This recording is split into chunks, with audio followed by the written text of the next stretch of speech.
I'm in the back of a ute and I'm freshly serving. B&E boo, I got a S-key bursting.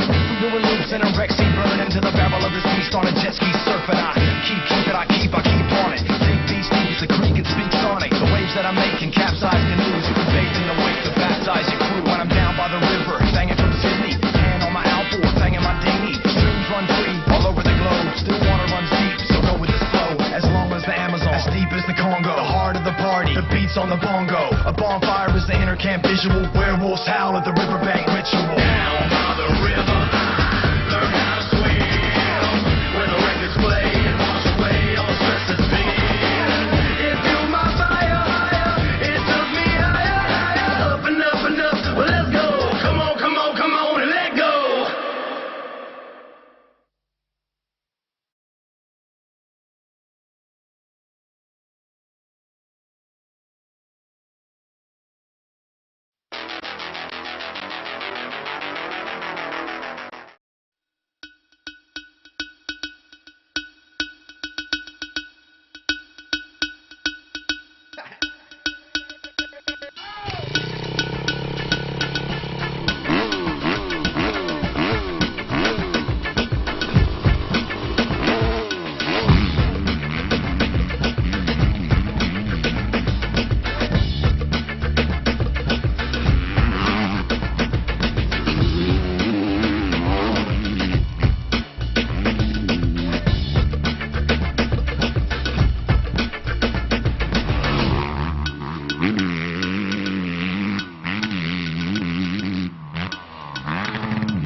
Mechanical function of the part of the system. You try to resist, but when that pattern of evolution is without a revolutionary mind, that's forward. Who bears the burden? We've drawn the curtain. Draw the curtain over our eyes. We got the reform. Only one shot in the chamber. One end on that trigger. Waiting for the revolution. We got the reform. Shot in the chamber, one end on that trigger, waiting for the revolution. My capability with tattoos ejected, but you would be materialistic victim, defining us, dividing us, motivating us, motivating themselves. The lightness of lifelessness, despite the potency of potential and political ideology, alienation through exploitation, accumulation, domination. We got the reform, only one shot in the chamber. One end on that trigger, waiting for the revolution. We got the reform, only one shot in the chamber. One end on that trigger, waiting for the revolution. Work, where to get away from the work, for the money for a way to get away from the work. For the money for a way to get away from the work. For the money for a way to get away from the work. For the money for a way to get away from the work. For the money for a way to get away from the work.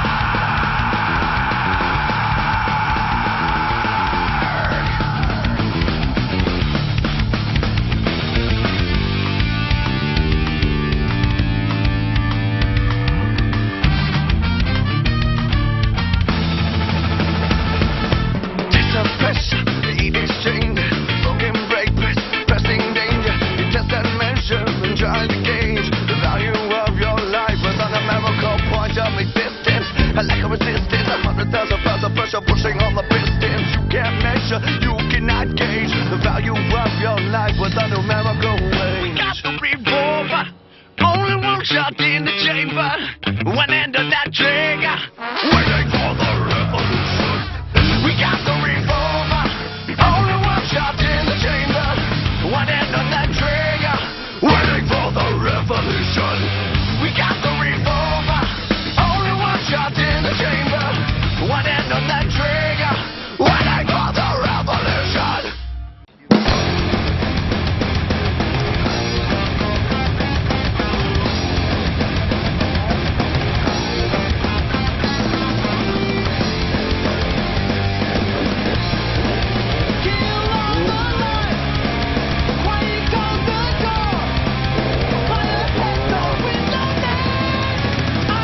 In the history of the world, there was always an elusive entity that no one has ever laid their eyes on. Who saw it?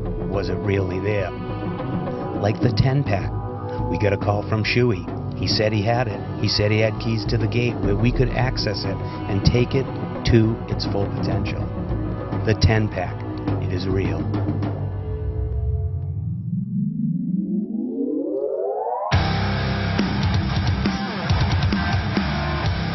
Top secret remote location outside Boona in these palatial hills. Next to me, a sleeping behemoth, a giant of sorts, all natural terrain. Big things are going to happen. There will be skill level in it, but it's just like your mental capacity just to see yourself going through it, really.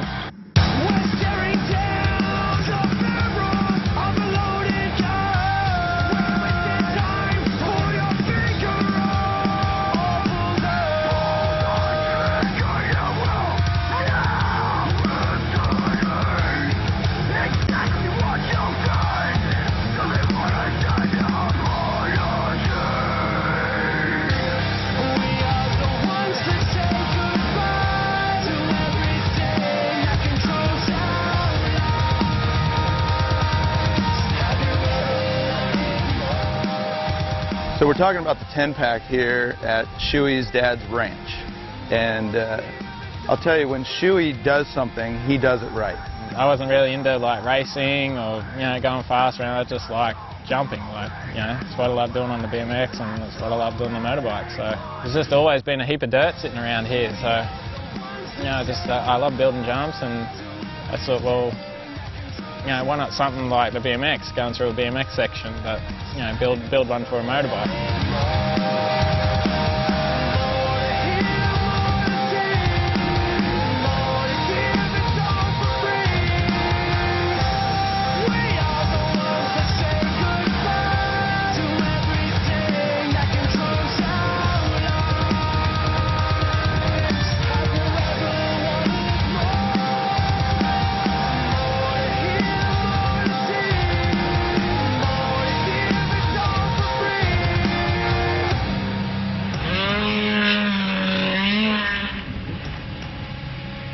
There's no two the same, and if they're all built the same, well, you may as well just put a steel ramp there and jump that. But that's not what I wanted.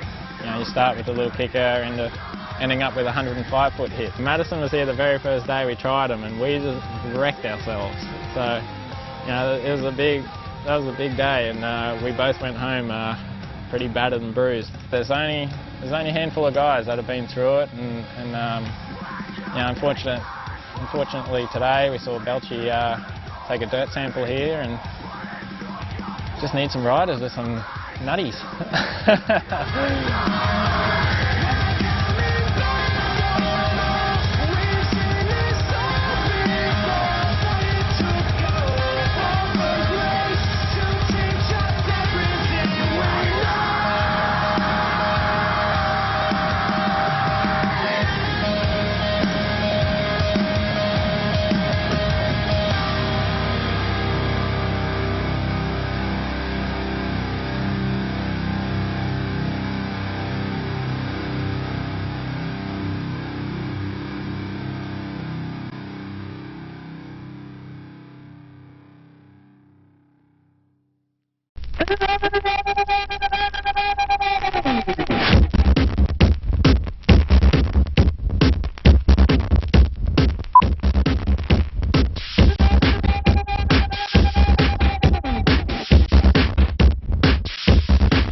even think I've ridden an event yet this year. I've just been chilling. I've been made the change from 2-stroke to 4-strokes, riding Cowie 450s now. I got to deal with Kawasaki over here.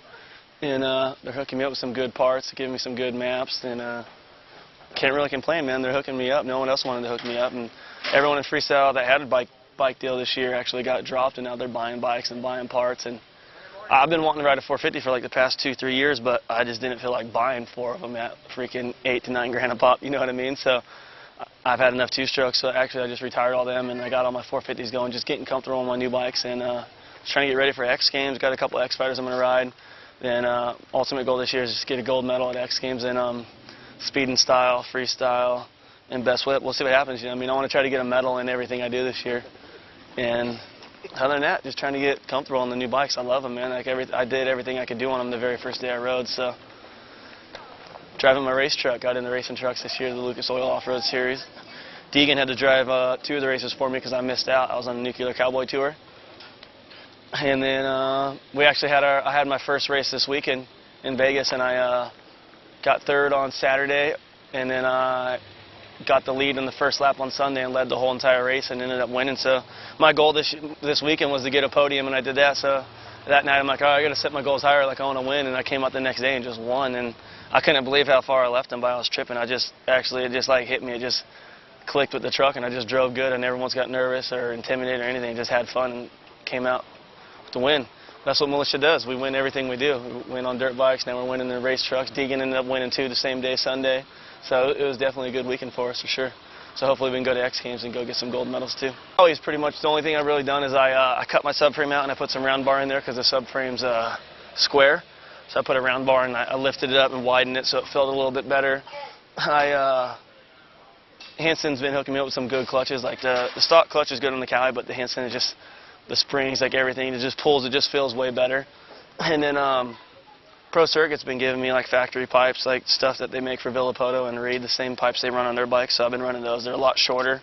That's why you got the Mega Bomb in there. And then what else? Cowie's been giving me some really good maps, like just different maps to try out, and I think I've got like a pretty good setting now. Like the map I like, it revs out a lot quicker and it hits a lot harder on the bottom, so it's kind of, it's what I've wanted. It's like the 2-stroke, but way more power and hits harder, and that's what I've always liked about the 2-stroke is how good they hit. So now with the fuel injection, like you can't really complain. And then other than that, you know what I mean? Like Enzo hooked me up. I went onto my Cowie at the same setting I had on my Yamaha 2-stroke, and it was just too soft because this bike's like 25 pounds heavier than what I'm used to riding.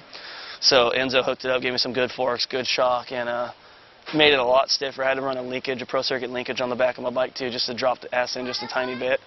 And it just handles and it just tracks a lot better. And other than that, you know what I mean? Like it's just a good-ass bike. I love it. I got some good stuff on it. Definitely, everyone that rides on my bike is tripping on how much power it has, and they're tripping on how I can ride it. But put on a couple pounds this year over the summer after X Games, so suits me pretty good. Got a new tattoo. I had another little girl on February 12th, 2010 this year, and I got her name on the side of my head, Savvy Monroe. It's kind of hard to see right now because my hair is growing out, but when she's shaved up all nice, she looks real sweet. She's real nice. And then getting ready to work on some more tattoos. I want to get the other side of my head done. I want to fill in my throat, get all that filled in, and get my legs done. I don't have anything on my legs except for the twitchy balls I put on there, and then my chick did a tattoo, and then my other daughter did a tattoo. So I think I might let my kids and my wife do this whole top of this leg. Just for something to do, you know what I mean? Do something different.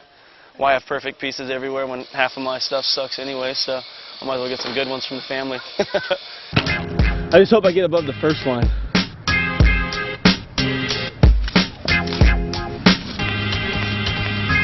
I'm going to keep it mellow, and then I might have to steepen it up.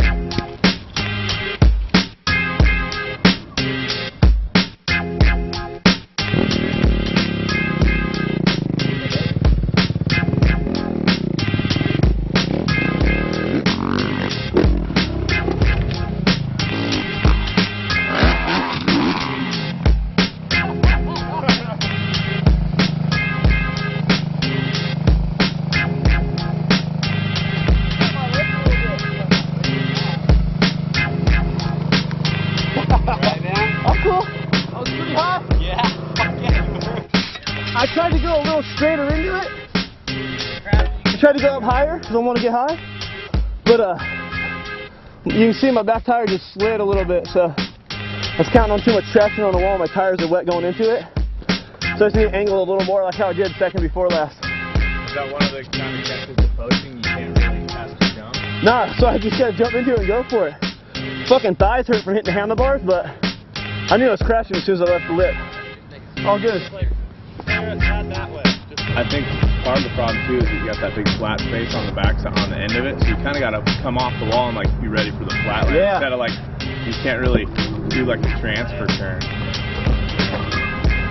You got fluffer actually working. Oh, look at him. Don't count on that wood too much. Oh, I'm not. Try to watch out and eat shit on that neck.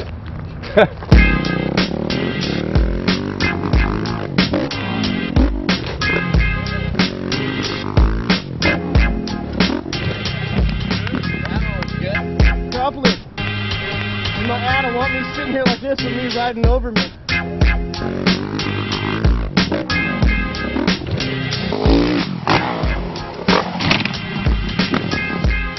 Pretty much, we're here in this undisclosed area. Twitch drove up, had a baby 2 days ago. On a pinch to get this ad in for a timeline. Twitch came through. It was a job for him, obviously, a wall ride. Not many guys, you know, are skilled enough to do that. So Twitch came out here, poached it. It was a flat wall, something he's not used to. Successful. Poached. Cops haven't came yet, knock on wood. Pretty excited. I got decently high on the wall, so I can't be bummed, you know what I mean? Can't really practice it and work up to it, you just gotta go for it. So other than that, pretty pumped, dude. How much harder do you think it is to jump on a flat wall like that versus a bowed wall that all the wall rides are at, like X Games? It's way harder to jump on a flat wall, especially a flat wall that's painted and slick with no grip on it. Wet grip. If there was grip on it, I was surprised I stayed on the wall that long. I thought I was just gonna bounce on it and bounce off, but I would say this place has successfully been poached, bitches. Catch you on the next poaching session. I'll have something bigger and better.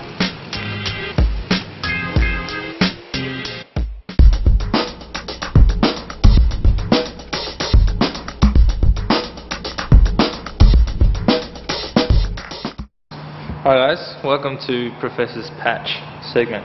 You've probably seen it in the mag with Robbie, Maddison's old man, but today we're just going to do some basics, some stuff that everyone should and probably doesn't do to their bikes on a regular basis, just to help it get a little bit more life and make the bike run a little bit better. So the first thing we're going to start off with is tightening the chain. Now, the old myth and the wives' tale way of doing it is at the end of the chain slider, 3 fingers under the end, and it should just sit nicely. So you can see this one is done well. Darty, our admin, does keep his bike in good nick. But if it's not, I'm going to show you how to do it. So, a good sized socket, usually about 32 mil. Make sure it fits nice and snug because you don't want to strip off the end of your nut. The right size socket will loosen off your axle. Just a touch, so that you can turn it easily with your hand. Then we'll move into the chain adjusters. Alright, so now we're at the adjustment part of the chain. So, as you move in, you'll start to see the chain adjustment marks here on the swing arm and the axle block. And what you want to do is when you wind your axle block out, you'll move it along the further in the swing arm. So you want to get it in about the middle. A bit further back is going to lengthen your wheelbase, a bit further short is going to shorten your wheelbase. So somewhere around the middle is obviously the best. If it's getting too far back, it's probably time to look for a new chain. Alright, so once you've got your adjustment right, and you've got it even on both sides of the swing arm with the notches in the exact same space, you want to lock off your chain adjusters. So you want to hold the actual adjustment bolt in place with one, and then wind it off and lock it off with the other spanner at the other end. Get it nice and firm. Now we've done the adjustment, just come back and double check. It's about 3 fingers just behind the chain slider, which this one is. Now we've finished adjusting the chain, we're going to tighten up the back wheel. What you want to do is grab a big screwdriver or a breaker bar or something like that, roll it through the chain. This just pushes the wheel definitely up against the chain adjusters and the stops nice and tight. Finish off by tightening up your axle nut nice and firm. Now we've got the chain adjusted, want to give it a good lube. This is something you want to do before every ride to keep an eye on it during the day. If it's a dusty day or if it's a muddy day, it's going to need doing multiple times during the day. Something really simple and something you should always carry with you when you're riding. So, on the bottom of the chain, roll the wheel nice and slow and just give it a nice, gentle, even spray. Give it a couple of laps around the sprocket and keep going. Now we've finished lubing. If you come in nice and tight, you'll see a good layer of lube and oil all across the chain all the way around. What we're doing now is another really simple one, just keeping a thin film of grease on our axles. This just helps the wheels roll and make sure they're nice and clean, otherwise they can seize up and really make your bike perform badly. So what we're going to do first, particularly on the front, most modern bikes these days have got upside down forks and they'll have a pinch bolt and an axle bolt. So what you want to do first is crack your axle bolt. Just again, hand loose, and then undo the pinch bolts.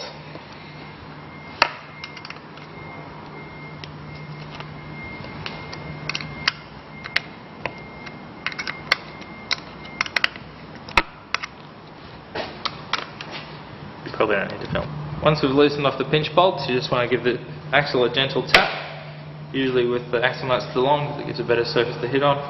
Try not to use a hammer. If it's lubed properly, it should just slide out nice and easy like this. If it is seized in there from gunk and stuff, you might want to get a soft mallet, make sure it's soft, not a metal, and just give the axle a gentle tap to push it through. As you can see, this one has been lubed properly and is sliding out reasonably easy. I'm going to just pull the axle out like that, put it down on a clean bench, and rest the wheel there. On a stand like this, the wheel sits there quite nicely. Now that we've got the axle out, you just want to give it a good clean off with the rag. Make sure all the gunk and excess grease is off. And you're back to a clean surface. You'll also want to give, just inside your forks, a clean. They gather a fair bit of dirt in there. Make sure it's a nice clean surface for the axle to roll on. A common mistake when putting new grease on the axle is to put too much on. People will just go hell for leather and just load it up. What actually that does is forces it to the end and actually attracts the dust and dirt to stick on the axle when you don't want it to. So when you do put it on, just put a little dab on the end, use your finger and just spread it out nicely across there. Good, clean, thin layer of grease. So now we've got the axle greased up, we're going to put it back through. Just want to line your wheel back up through the pads. If you've had it all the way out, you may need to wedge the pads open with a flat blade screwdriver. To do that, just get in there and lever them apart nice and gently, just to give you a bit more clearance to get the wheel back through and the disc back in. From there, just line your axle up with the new grease. It should slide through quite easily. Alright, now we've got the axle back through. Just put the axle nut back on by your hands, nice and loose. And you've got to get the wheel nice and straight. One way I like to do it is to spin the front wheel and give the brake a quick stab like that. That pulls everything back in the line nice and even. From there, we just want to do it back up in the reverse order we took it apart. So pinch bolts first, nice and tight without being over tight. Finally, our axle nut. Again, nice and firm without being over tight.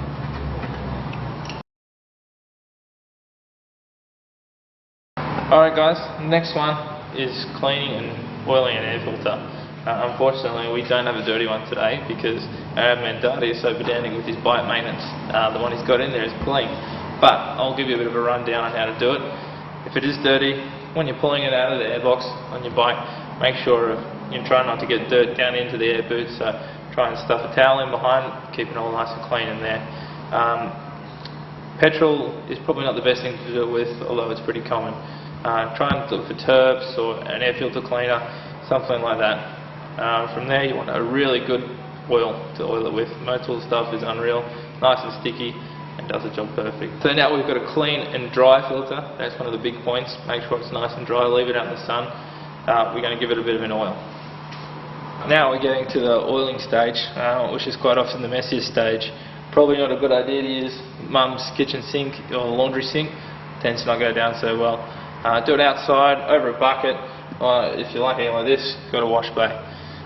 Good pair of rubber gloves, because this shit is that hard to get off your hands afterwards. thin layer of air filter oil across the filter. Don't want to go too much. I've seen people dunk them completely in the filter or completely cover them in oil, but you don't really need to do that. You just want to get a good coverage and slowly just keep massaging the oil into the filter so that there's no dry spots showing through. Try to avoid scrunching it if you can. You can pull stitching apart or weaken the filter, so just keep massaging it through like this.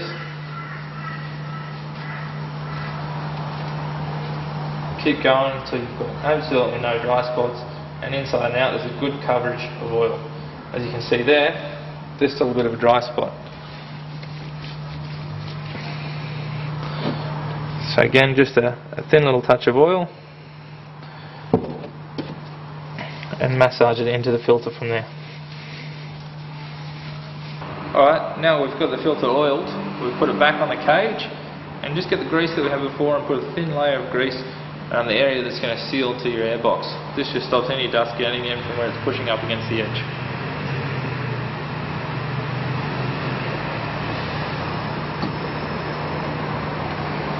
Alright, once we've got the filter back in, make sure it's located with your screw-in pin and tighten it up nice and tight. From there, what you want to do is run your finger around the edge of the filter as a last resort. Make sure that it's nice and sealed on the airbox. That way there's no sneaky little bits of dirt going to get through and ruin your engine. I want to say a big thanks to Jeff and the crew from Full Noise Motorcycles for letting us use their workshop here today. A good clean workshop or a good clean work area really makes a difference when you're trying to do stuff like this. So there you go guys, thanks.